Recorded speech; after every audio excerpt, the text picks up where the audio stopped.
A manera de resumen, son 5 semanas que no hemos estado mirando Deuteronomio. Debemos decir que este libro, el 5º libro de la Biblia, Deuteronomio, es casi como una repetición de la ley de Moisés para prepararlos a entrar a la tierra prometida. Eso es lo que vemos en Éxodo, lo que vemos en Número, lo que vemos en Levítico, lo vemos aquí de alguna manera resumido en estos 34 capítulos de Deuteronomio. En los últimos sermones de los últimos capítulos tenemos un énfasis en la justicia. Es decir, el Señor instruye a su pueblo para que sea una sociedad justa. Habló de los líderes. Para una sociedad justa tienen que haber líderes justos, en este caso los jueces, después los reyes, pero también los líderes espirituales de la nación. Para que la nación sea una sociedad justa, entiéndase, los sacerdotes y los profetas. Esto lo hemos visto en capítulo 16, capítulo 17 y capítulo 18. En este capítulo 19 se va a enfocar en los casos o qué hacer con los crímenes y homicidios, y se instruye al pueblo a construir esto que se llama las ciudades de refugio. Quería mencionar un par de cosas antes de mirar el texto que nos compete hoy día, versículos 1 al 13. Lo primero es que en estos días, obviamente, he tenido mucho tiempo en reflexionar en mi corazón, en mi vida, en mi matrimonio y también en la iglesia que Dios me ha dado a dirigir y pastorear. Y pensaba de que es a través del tiempo que la conciencia y el aprecio del ministerio pastoral se hace cada vez más fuerte. Yo quiero confesarle que tengo un alto sentido de respeto por el llamado pastoral y el ministerio pastoral por muchas razones. Pero entre ellas tiene que ver con el hecho de que a través de estos 12 años que estamos a punto de cumplir, yo debo confesarles algo,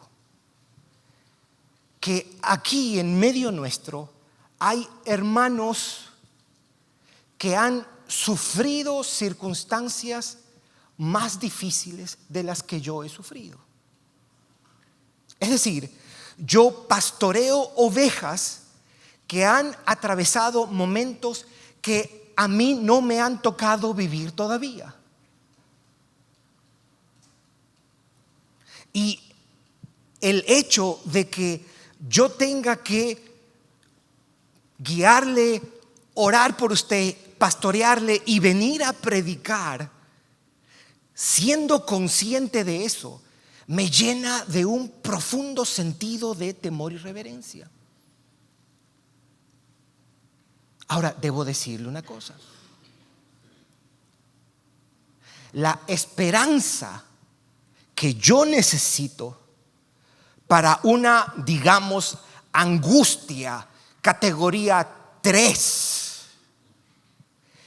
es la misma para una angustia categoría 5.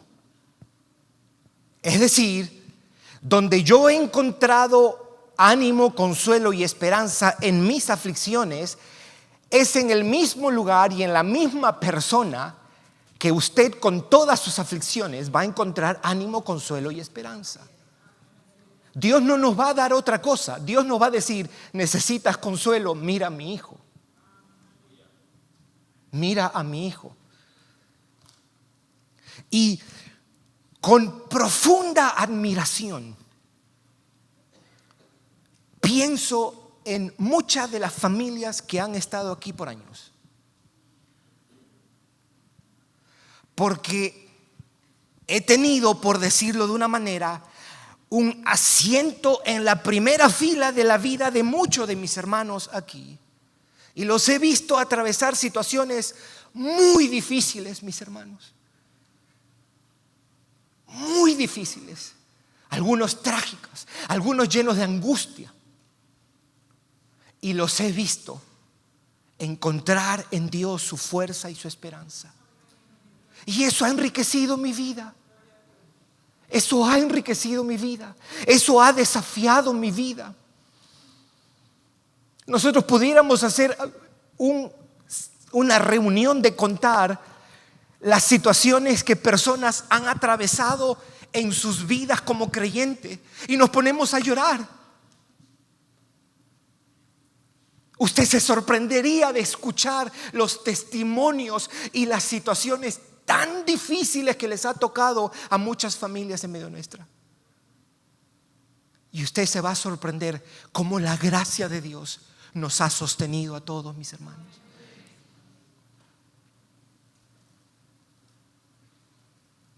Ayer yo meditaba eso por la noche, pero meditaba con nombre y apellido.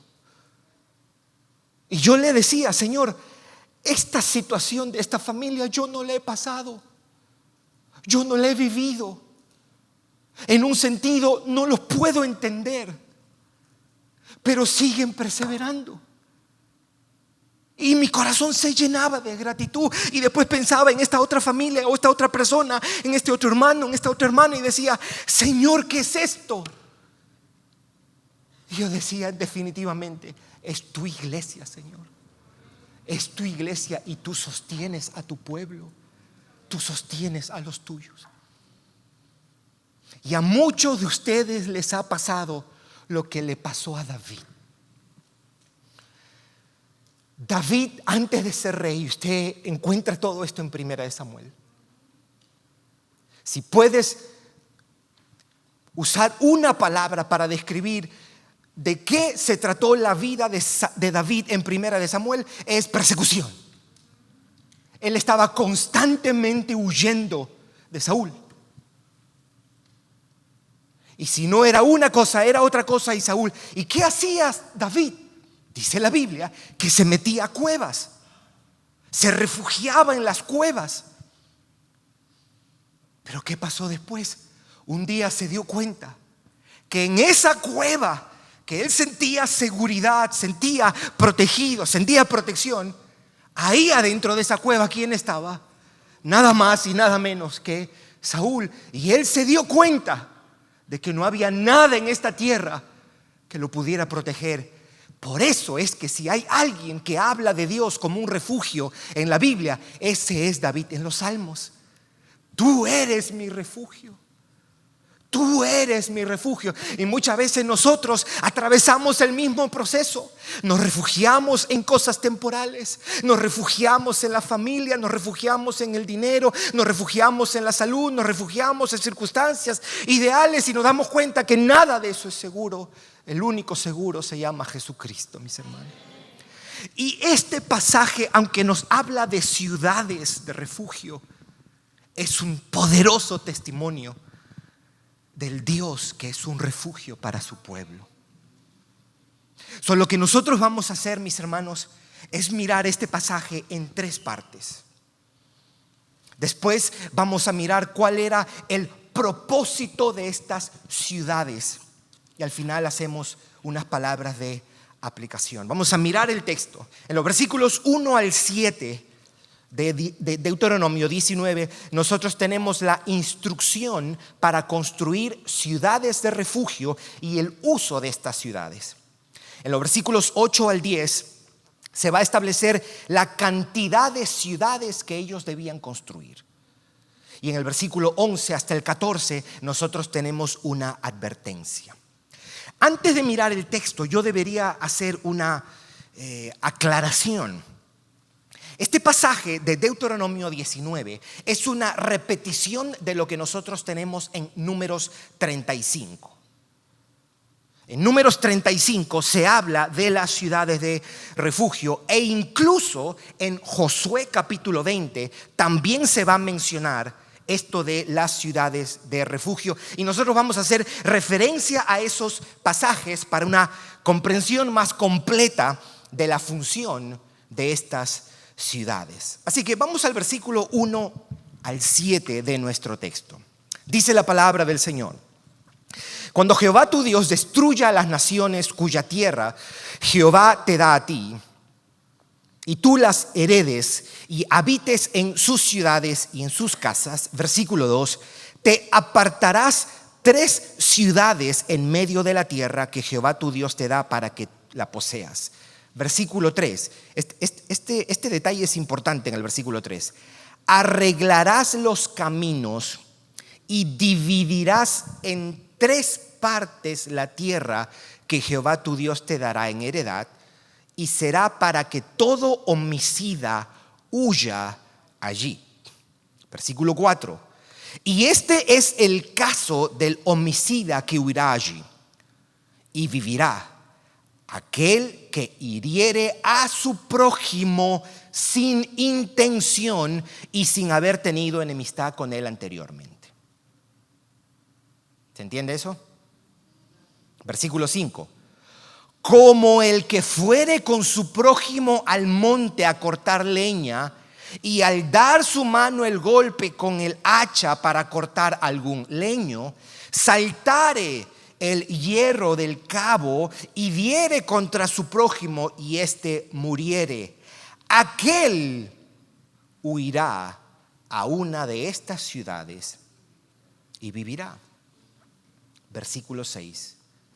No sea que el vengador de la sangre, enfurecido, persiga al homicida y le alcance, presta atención ahí, y le alcance por ser largo el camino y le hiera de muerte. Yo me imaginaba un hombre corriendo para no ser alcanzado.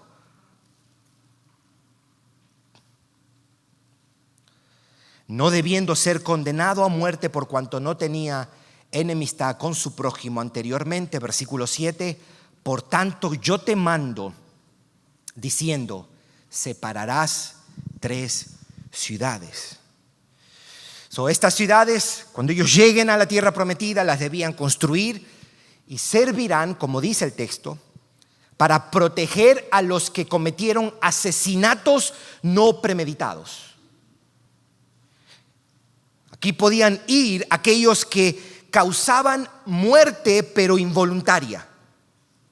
Si matabas a una persona sin intención de hacerlo, tú podías escapar de los familiares del muerto para que no te maten. Podías huir a una de estas ciudades. De eso se trata esta orden aquí. Ahora, en el versículo 5 se establece un ejemplo para que ellos lo entiendan. No era la única manera, pero era un ejemplo para que ellos entendieran cómo que matar sin intención. Y en este caso era, si tú estás, por ejemplo, en el monte cortando leña, y cuando estás cortando pasa este accidente de que sale este pedazo de hierro y le da a tu compañero y se muere, de ese tipo de muertes accidentales, si se quiere, había protección para aquellos que mataban. Mataste, pero no fue por odio ni por venganza. Y en el versículo 6 se nos da a entender que ellos debían dividir el terreno en 3. El terreno que Dios le daba, divídelo en 3. Las ciudades no era en cualquier parte. Tenían que dividir el terreno en 3. Debían estar repartidas a la misma distancia para que al momento de huir, el que mató sin intención pueda llegar a tiempo y no ser alcanzado por el familiar que quería vengarse.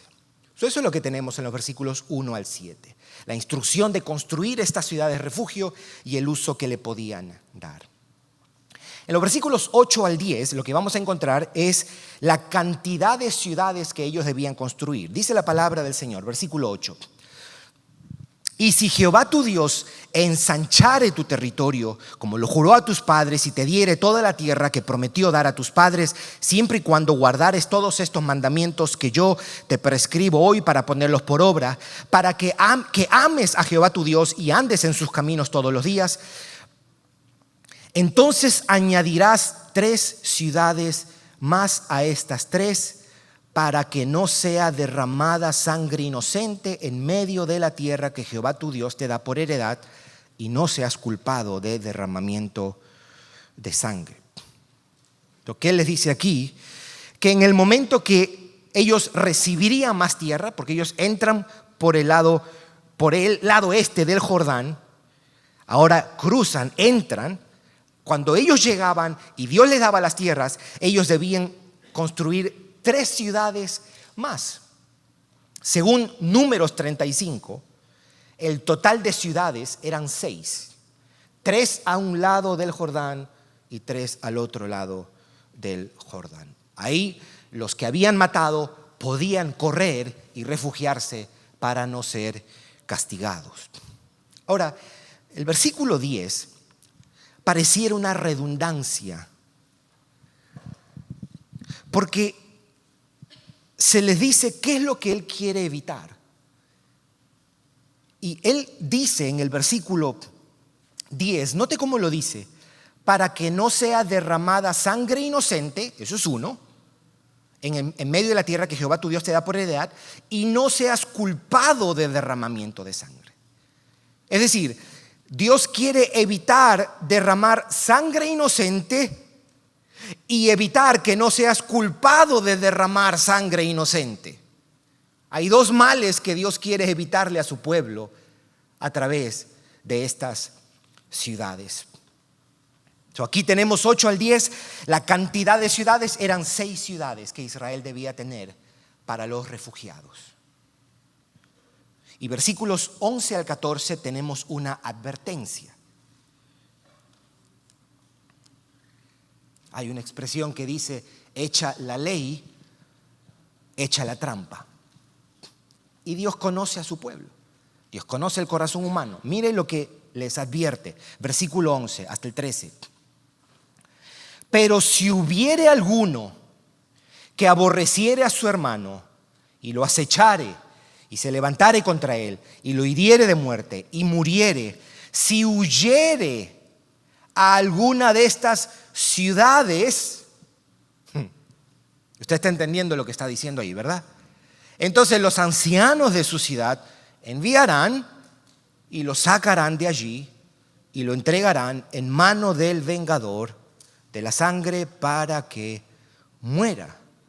Versículo 13: no le compadecerás y quitarás de Israel la sangre inocente y te irá bien. ¿La advertencia cuál es? La advertencia es que si alguien mataba por odio o enemistad y se metía a estas ciudades de refugio, debía ser sacado para ser castigado, para aplicarle la pena capital. Esto no era para todos los homicidios. El versículo 12 nos describe el rol que los ancianos tenían. Los ancianos de cada ciudad donde se cometía el crimen eran los que juzgaban y estaban a cargo de este proceso, ya sea para determinar si el refugiado era legítimo o no era legítimo. Esa es la advertencia. Si alguien mata intencionalmente, eso no es para ellos. Esto solamente es para accidentes, para aquellos que han matado accidentalmente sin ninguna intención. Antes de mirar el propósito de estas ciudades, que quiero sugerir 2 propósitos, 2 categorías grandes, quiero mencionar algunas cuestiones breves según Número 35, donde está este mismo pasaje, y según Josué 20. Por lo que nosotros tenemos en Número 35, nadie podía entrar a estas ciudades a menos que eras uno que escapabas para no ser castigado. Es lo que acabo de decir hace un momento. Nadie podía entrar a menos que tú hayas matado a alguien sin intención, entonces tú podías entrar a estas ciudades. Lo otro era esto.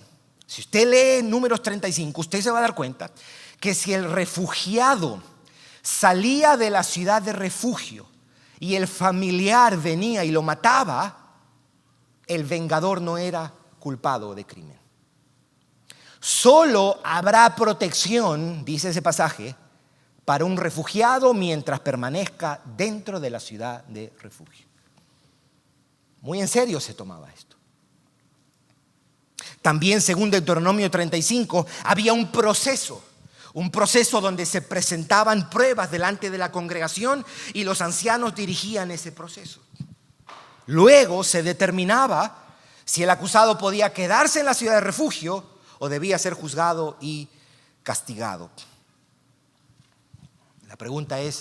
Surge la pregunta, ¿y hasta cuándo iban a estar estos hombres ahí?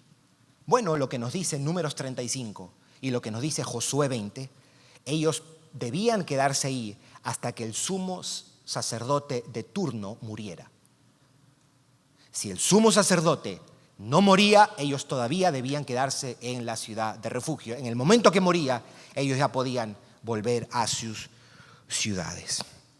Eso es lo que nosotros tenemos en este pasaje, mis hermanos. Quiero mencionar dos propósitos para estas ciudades de refugio, estas 6 ciudades de refugio. Número 1, las ciudades de refugio tenían un propósito social.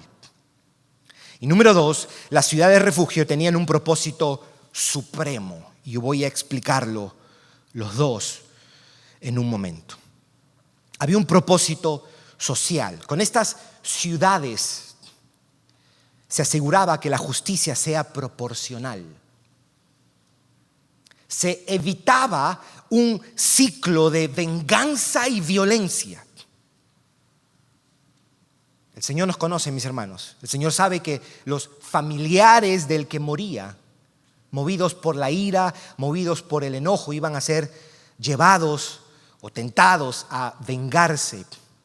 Y Él quiere promover la sensatez, el sentido común, el orden, la paz, la justicia en medio de su pueblo. Aquí hay una sensatez extraordinaria. Aquí hay una condescendencia y una coherencia, porque no es lo mismo matar por accidente que por venganza. Cuando hay premeditación, hay una culpa, hay una mayor culpa.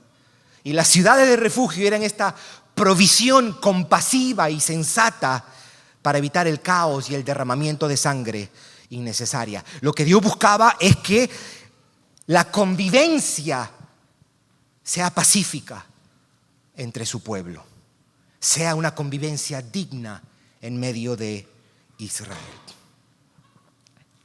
Sin embargo, si nosotros decimos que ese es el único propósito de las ciudades de refugio, nos quedamos cortos.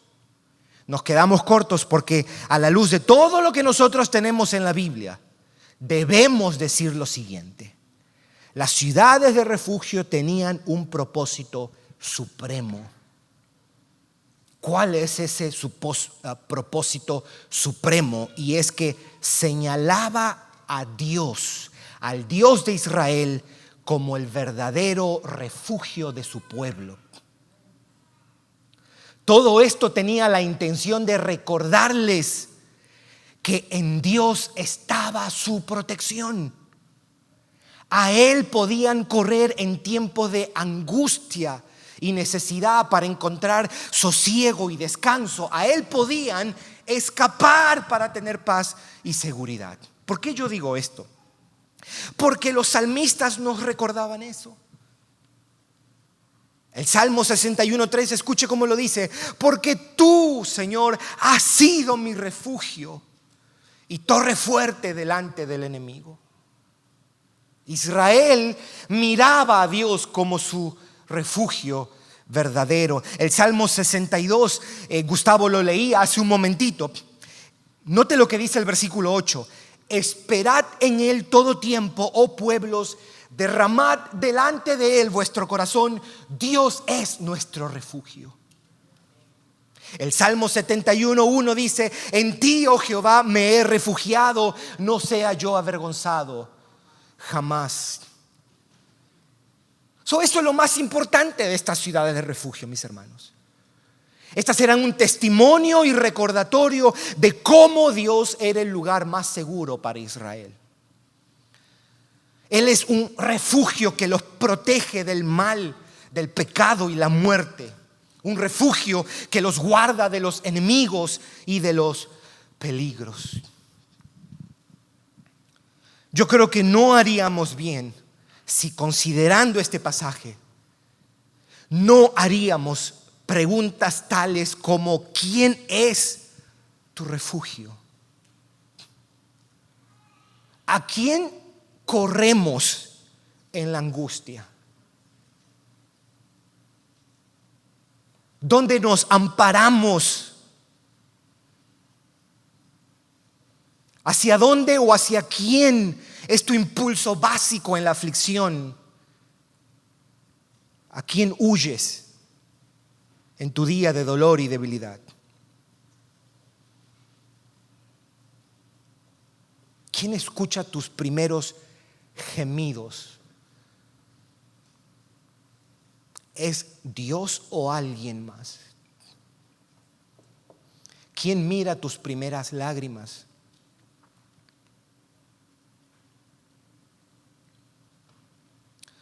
Dios es el refugio de su pueblo.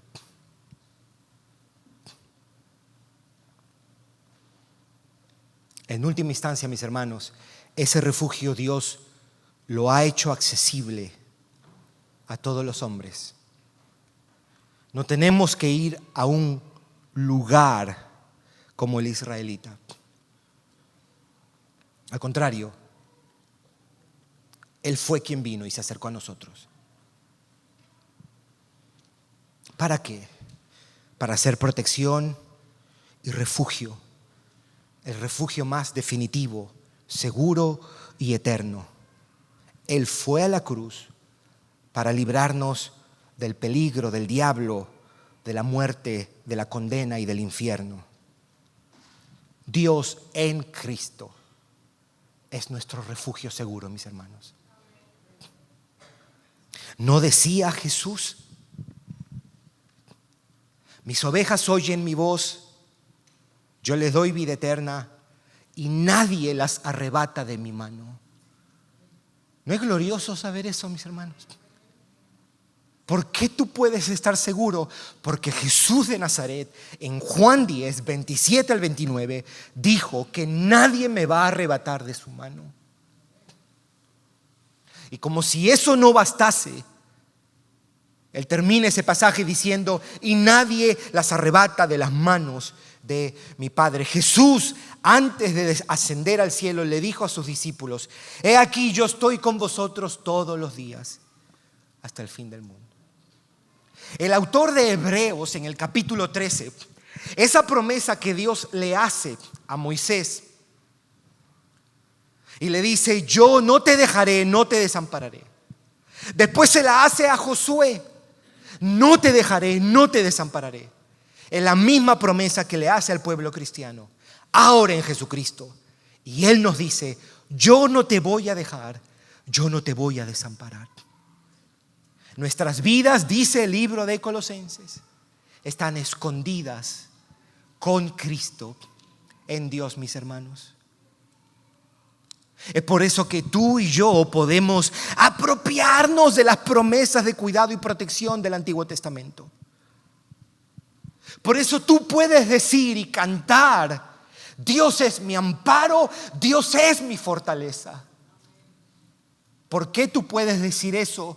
Porque en Cristo Dios ha venido a ser el refugio de su pueblo. El salmista en el Salmo 63 decía: yo me voy a amparar bajo la sombra de tus alas, decía. Me voy a refugiar bajo tu cuidado y tu protección.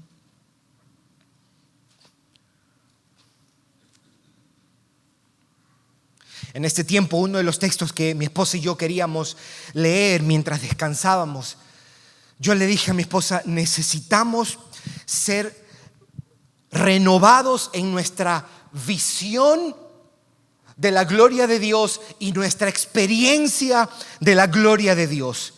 Y mientras meditaba y decía: ¿qué texto, qué libro en la Biblia?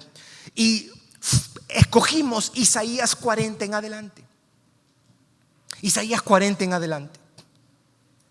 Y cuando llegamos al capítulo 41, versículo 10, yo sé que a alguno de ustedes eso les suena muy familiar. Nosotros tomamos 1 hora.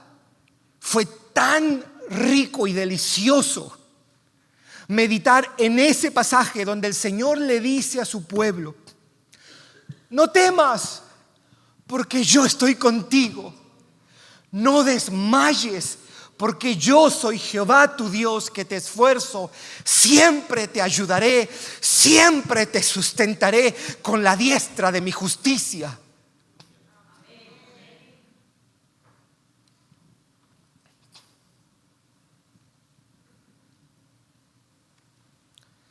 Cuando nosotros terminamos de meditar, fue tan precioso, tan refrescante, consolador.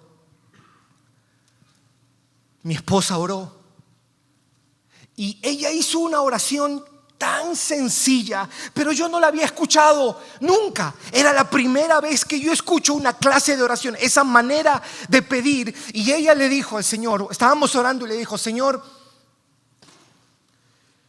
solamente ese versículo: no temas porque yo estoy contigo, no desmayes porque yo soy Jehová tu Dios, que te esfuerzo, siempre te ayudaré, siempre te sustentaré con la diestra de mi justicia.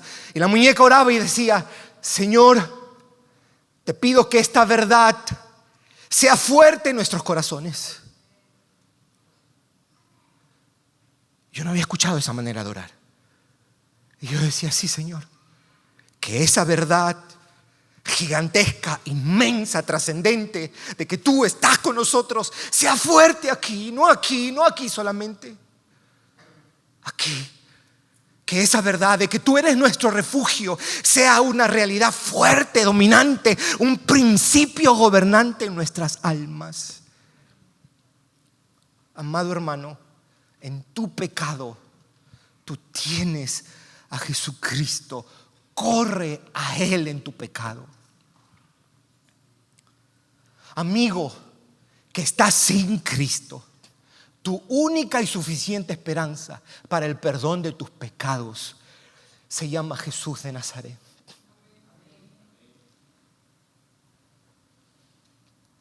En tu aflicción, en tu derrota, en tu fracaso, en tu soledad, en tu desilusión, en tu enfermedad, Él es tu refugio.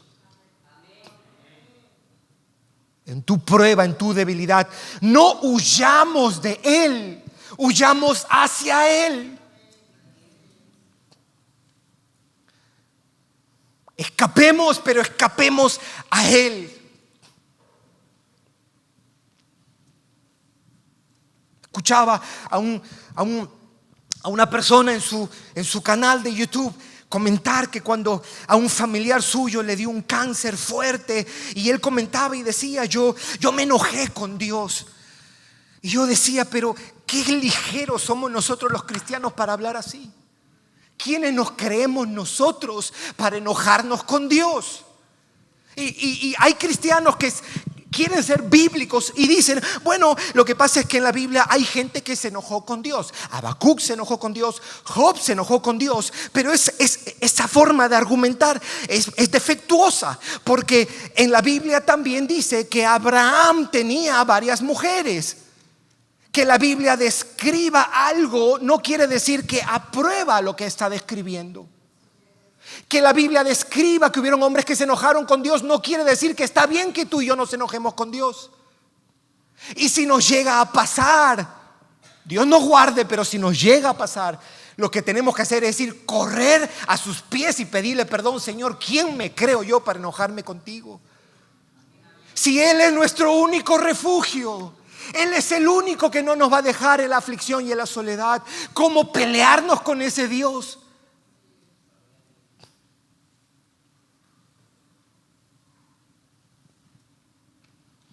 Escapemos hacia Él, no lejos de Él. Solo en Él usted y yo estamos seguros, mis hermanos.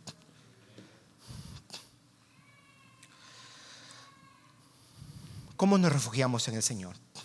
¿Cómo encontrar refugio en Dios? Quiero ser breve con esto. Voy a decir 4 cosas.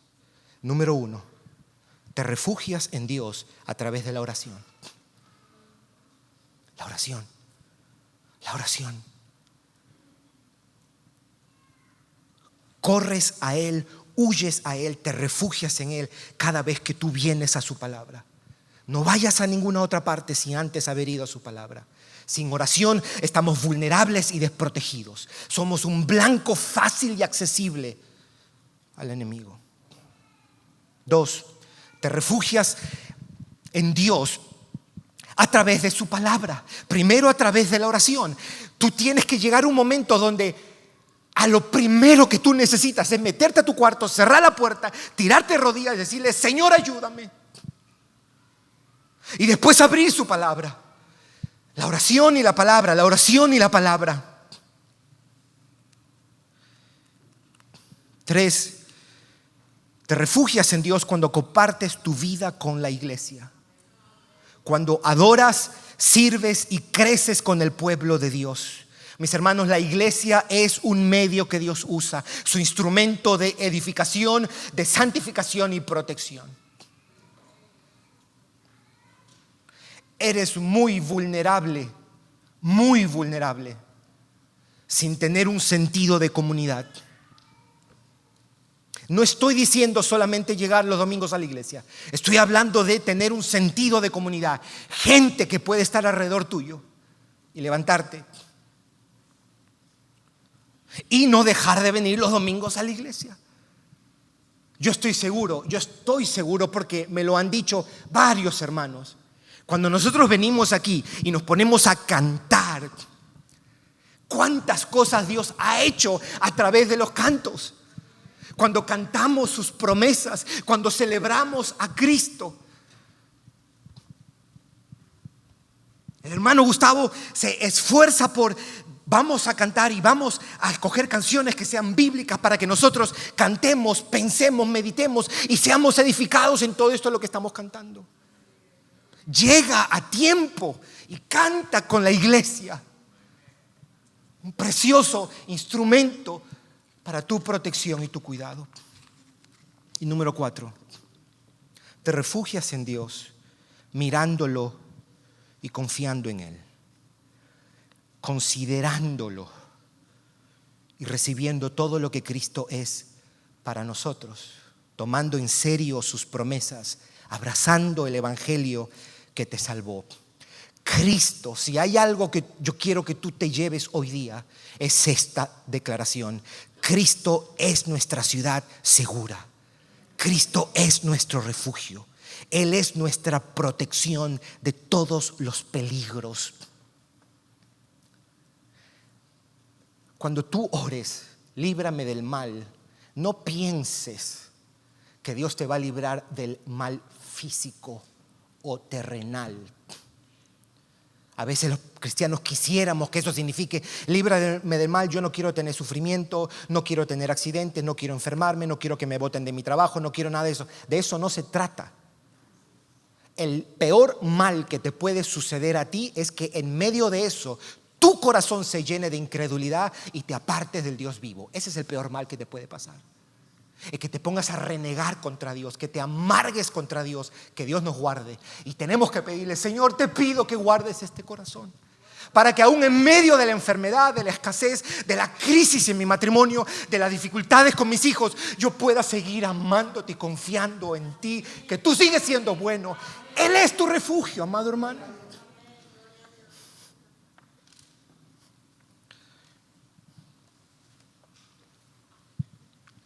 Hace unos meses quise memorizar un versículo que por lo general era primera vez que memorizaba este versículo. Por lo general nos gusta memorizarnos promesas, pero este es el pasaje que me memoricé. Mateo 14:65. Y dice: y la gente comenzó a escupirle y comenzó a cubrirle el rostro. ¿Saben de qué estoy hablando, verdad? Es Cristo. Y comenzaron a darle puñetazos, eso dice.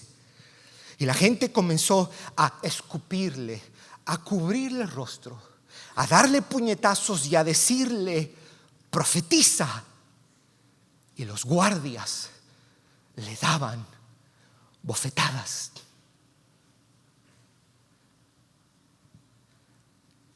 Esa es mi esperanza. Ahí está mi esperanza. Cuando soy afligido, cuánta esperanza tengo que mi Salvador recibió escupitajos. Mi Salvador le cubrieron el rostro, lo golpearon, le dijeron sarcásticamente: profetiza. Y los guardias comenzaron a darle bofetadas. Esa es mi esperanza. Esa es tu esperanza. Cristo vino a este mundo, mis hermanos. Fue resistido, perseguido, arrestado, fue juzgado, escupido, golpeado con puños, con bofetadas. Después fue azotado brutalmente, sin piedad. Entonces su cuerpo, debilitado y sangrando, fue obligado a llevar la cruz. Al final fue clavado en esa cruz y ahí colgado, con su cuerpo que se desangraba y agonizaba, ahí llevando nuestro pecado y nuestra culpa. Él dijo: Dios mío, ¿por qué me has desamparado? Ahí Él fue dejado sin protección, mis hermanos, solo, expuesto al peligro de la crueldad humana y de la ira de Dios. Él se sometió voluntariamente al peligro del castigo. Se entregó indefenso y desprotegido. Esa fue la única vez que un justo se quedó sin ayuda de Dios. Esa fue la única vez que un justo se ha quedado sin refugio. Y así debía ser. Porque Él estaba muriendo por nuestros pecados, mis hermanos. Él estaba redimiendo a su pueblo. Ahí estaba nuestro Señor, sin tener dónde refugiarse. Y lo hizo para que nosotros nunca tengamos que estar así. Él se entregó por amor, para que su pueblo siempre tenga un refugio en Él, un refugio seguro. Cristo es el Salvador que sufrió agonía, dolor, abandono, rechazo, maltrato, muerte, y lo sufrió solo e indefenso para convertirse en refugio de cada uno de nosotros. Él es el Redentor que sufrió sin protección para ser un eterno y seguro refugio de los redimidos. Esa es nuestra esperanza, mis hermanos. Esa es nuestra esperanza. Cristo es un Salvador seguro. Amén. Vamos a orar.